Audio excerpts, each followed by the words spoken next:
Bueno, muy buenas tardes a todos en este podcast Política para Todos. El día de hoy vamos a hablar un tema de gran importancia que es la reforma pensional, porque la semana pasada la Corte Constitucional tomó importantes decisiones sobre esa ley. ¿Cuáles en particular? Ordenó subsanar la ley. ¿Y eso qué significa? Básicamente que suspendió la vigencia de la ley que entraba el día de hoy, 1 de julio. Solo dejó 2 artículos vigentes y lo que ordenó es que se subsanaran unos vicios de trámite. ¿Cuándo se debían subsanar? La Corte determinó que tenían 30 días para hacer esa subsanación y en caso de que tocara hacer una conciliación entre los textos del Senado y de la Cámara, podía hacerse en el periodo ordinario. Pero ¿qué hizo el gobierno nacional? Citó a extras a la plenaria de la Cámara para que se estudiaran el pasado viernes y sábado, y eso fue lo que efectivamente hicieron. Y en estos 2 días hicieron una especie de subsanación que ahora tendrá que estudiar la Honorable Corte Constitucional. Vamos a ver qué decisión toma. Pero la Corte Constitucional ordenó varias cosas. Lo primero es que encontró que sí había un vicio de trámite. ¿Por qué? Porque la plenaria de Cámara eludió el debate democrático parcialmente.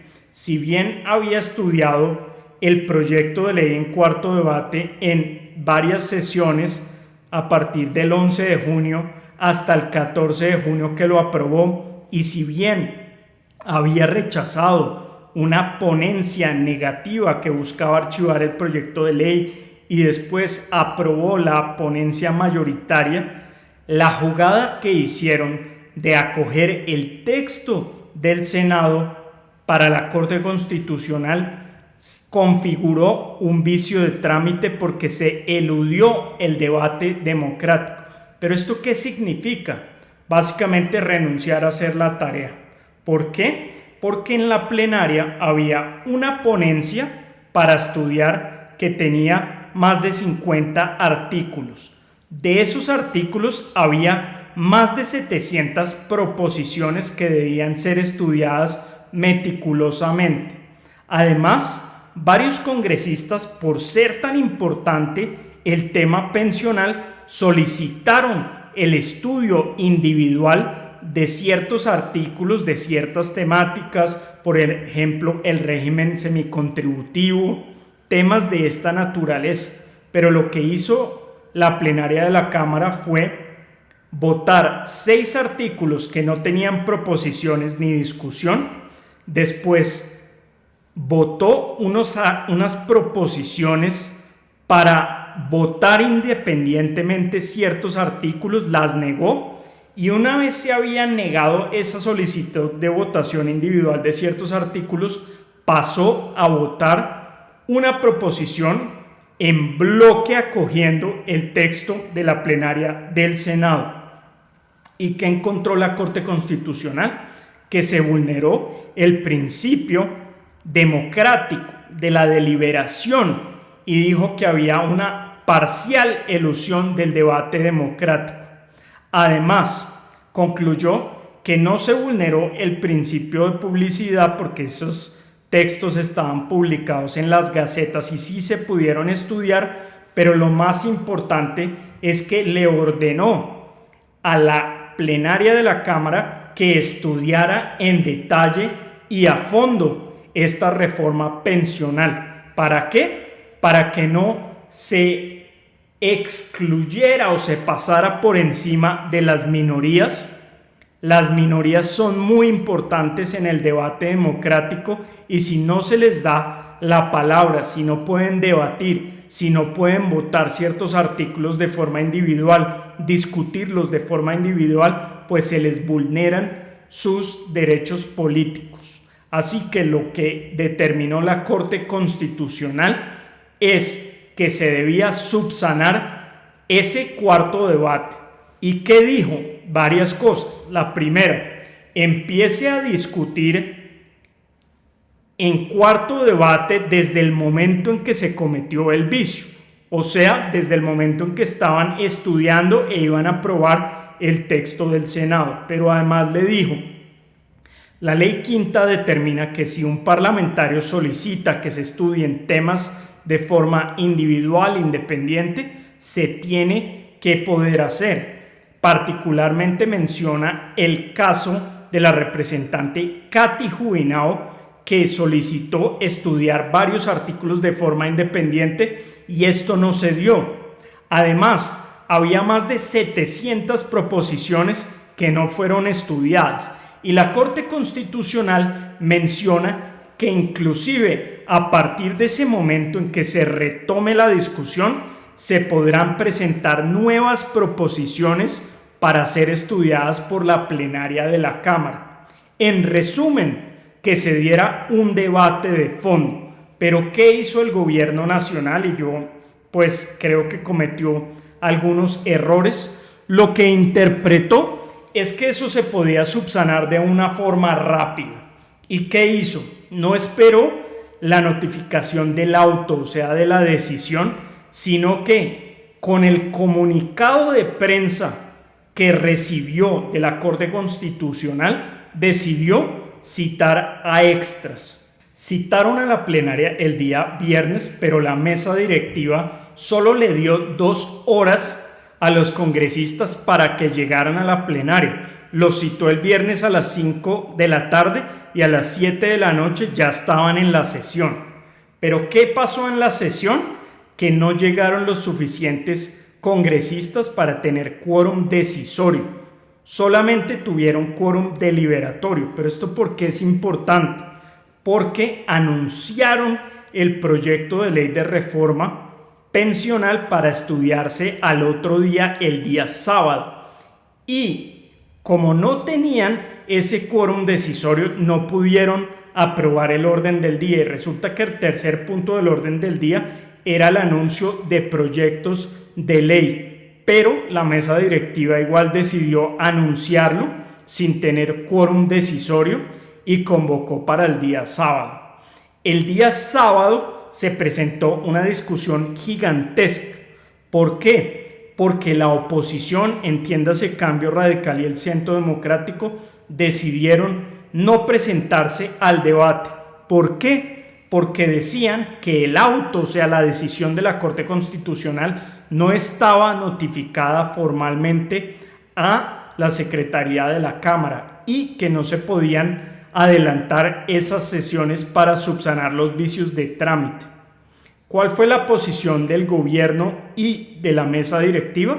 Que ellos habían recibido un correo electrónico de la Corte Constitucional en el cual se anexaba el comunicado de prensa y con eso fue que avanzaron.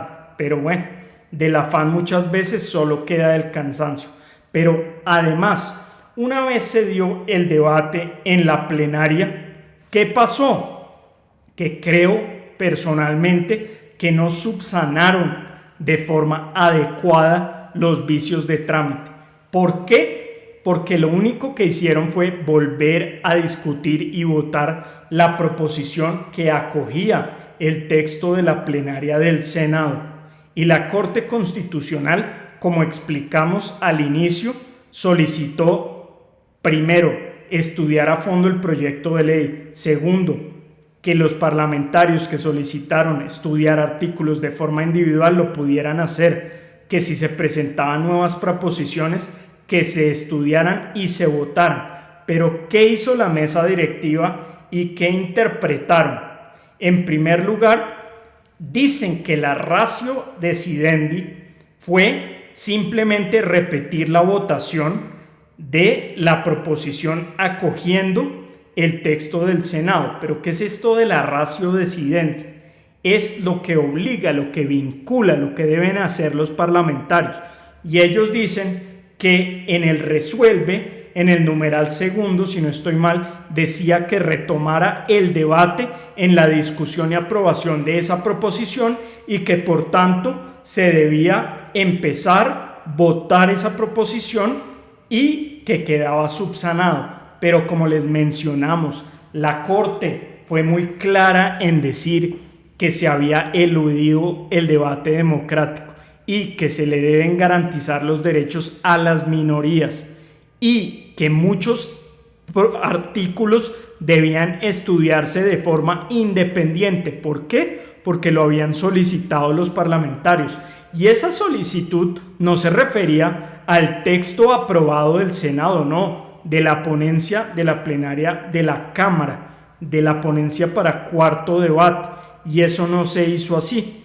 Interpretaron que se tenía que aprobar el texto del Senado y que una vez estaba aprobado ese texto, se discutieran ciertos artículos y se modificaran en caso de presentarse proposiciones, pero creo que entendieron mal la instrucción y la orden de la Corte Constitucional. La Ley Quinta establece que no se puede presentar o votar una proposición sustitutiva que modifique otra proposición sustitutiva. Esto en lenguaje sencillo, ¿qué significa? Tenían una ponencia de Cámara, pero al presentar una proposición sustitutiva acogiendo el texto del Senado, ellos después no podían entrar a estudiar ese texto del Senado, a modificarlo, a presentar nuevas proposiciones sustitutivas. Básicamente una regla de no hay proposición sustitutiva sobre sustitutiva. Pero bueno, esto es un tema muy técnico. Creo que la decisión de la Corte Constitucional fue clara y sencilla. Estudiar a fondo la ponencia para cuarto debate de la plenaria de la Cámara, y eso fue lo que se debió hacer. La mesa directiva, antes de estudiar y votar la proposición acogiendo el texto del Senado, debió agotar una discusión de las 700 proposiciones que había, de los diferentes temas. Es que no era cualquier reforma, era una reforma pensional que nos afecta a todos, pero no lo quisieron hacer así. La oposición no participó. ¿Qué creo que va a pasar? Seguramente, primero, que la Corte Constitucional notifique formalmente el auto y les toque volver a repetir la subsanación. O lo segundo, que llegue el expediente a la Corte, lo estudie y que concluya que no se subsanó la reforma. Eso es lo que yo creo que podría pasar. Vamos a ver, eso se debe dar seguramente en las siguientes semanas o los siguientes meses, pero a partir de la decisión que tome la Corte Constitucional vamos a saber si se subsanó o no los vicios, y en caso de que declare subsanados los vicios, la reforma entraría a regir de ese momento.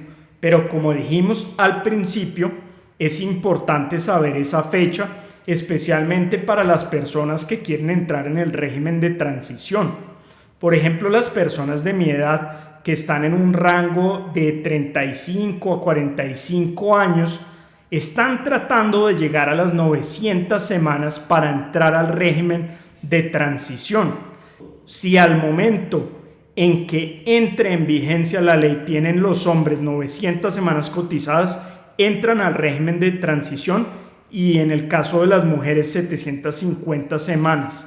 Así que esto es muy importante. ¿Qué significa régimen de transición? Que les aplica la ley 100, que es la ley que está vigente. Los que no logren esas semanas pues quedan con la nueva ley. Como mencionamos al inicio, las personas que ya se van a pensionar, que están a puertas de cumplir la edad para pensionarse o están entre esos 10 años antes de poder cumplir esa edad, se pueden trasladar de régimen, pero solo tienen 2 años y empezó a contar en julio del año pasado. Y en relación al contenido de la reforma, pues la forma como se solucionó la discusión en el Senado fue básicamente la siguiente. Se estableció un umbral de 2.3 salarios mínimos legales mensuales. Quien gane menos de eso tendrá que cotizar en Colpensiones. Así que toda la base, casi todos los ciudadanos, vamos a tener que cotizar en ese porcentaje a pensión para que se vaya a Colpensiones. Y si gana más de esos 2.3 salarios de ese umbral, usted puede cotizar a un fondo privado y se puede pensionar por el fondo privado con ese excedente. Pero la regla general es que ya no hay competencia de regímenes, sino que son complementarios.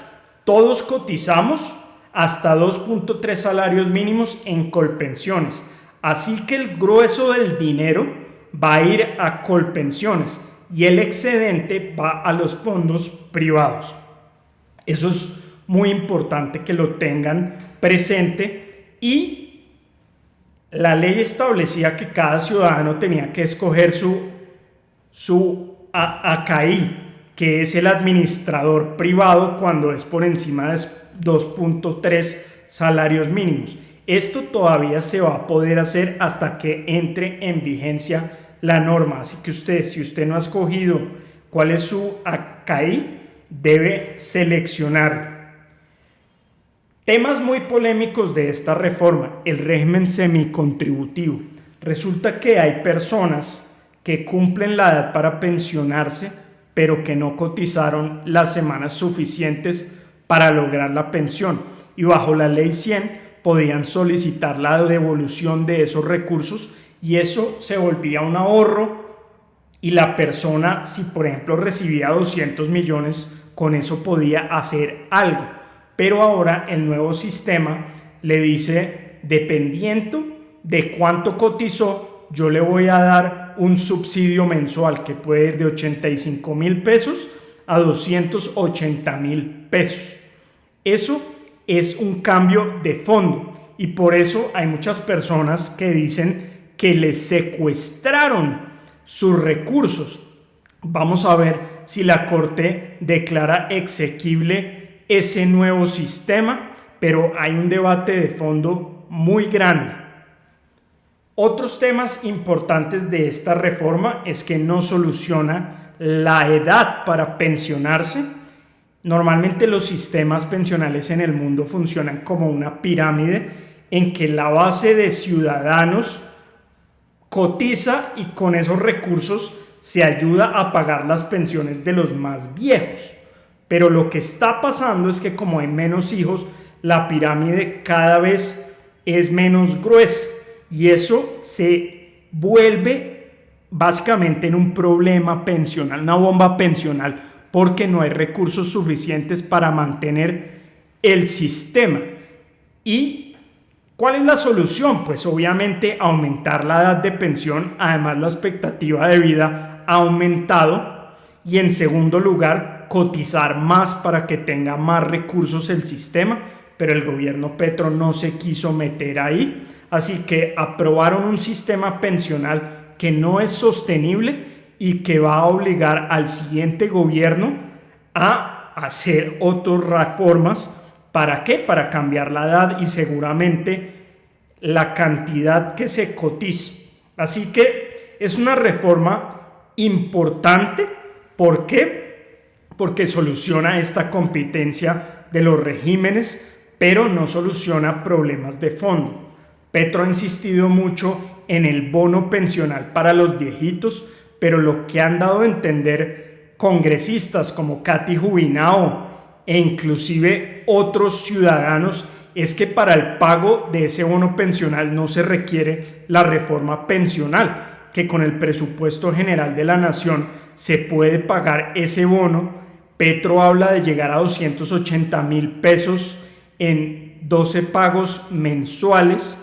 Podría ser menos, podría ser más, no está claro, pero ese fue su caballito de batalla para aprobar esta reforma pensional. Así que tenemos que esperar a la decisión de la Corte Constitucional a ver si considera que se subsanó o no la reforma, y en caso de que le dé luz verde, a partir de ese momento entraría en vigencia la reforma.